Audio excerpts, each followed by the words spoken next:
Hello friends, సౌజన్య driving school చూడండి. ఇక్కడే madam వాళ్ళు ఒకరికొకరికి తాకియకుండా ఎంత బాగా చేస్తుంటారు కదా.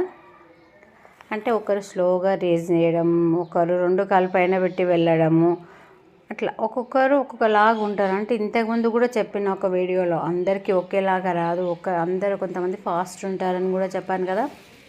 చూడండి, ఇక్కడైతే మీకు కనిపిస్తున్నారు కదా వాళ్ళు ఒక్కొక్కరు ఎలా చేస్తున్నారో. ఒకరేమో రెండు కాళ్ళు పైన పెట్టుకొని వెళ్తున్నారు, ఒకరేమో స్లోగా వెళ్తున్నారు. అంటే వాళ్ళకు రేజింగ్ హ్యాండిల్ ఓకే అనుకుంటే రెండు కాళ్ళు కూడా పైన పెట్టి వెళ్తారు. కొంచెం కొంచెం స్లోగా మూవ్ అయ్యే వాళ్ళు కూడా ఉంటారు. కానీ కంపల్సరీ డ్రైవింగ్ మాత్రం నేర్చుకుంటారు. నాకు రాదు అనేటట్టు ఏం కాదు.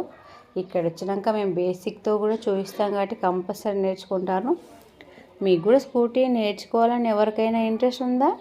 ఇది ఎక్కడ కాదు, మన మహబూబ్నగర్లోనే. నేను నెంబర్ కూడా యాడ్ చేస్తున్నా. ఇంట్రెస్ట్ ఉన్న వాళ్ళు కూడా కాల్ చేయొచ్చు. సైకిల్ వస్తేనేమో తొందరగా యాడ్ చేస్తాను కానీ ఏం కాదు, ఎవరైనా సరే నేర్చుకోవచ్చు. ఏ ఏజ్ వాళ్ళైనా నేర్చుకోవచ్చు. చూడండి తను ఎంత బాగా వేస్తుందో కదా. మా వీడియో నచ్చినట్లయితే లైక్ చేయండి, షేర్ చేయండి, ఫాలో చేయండి.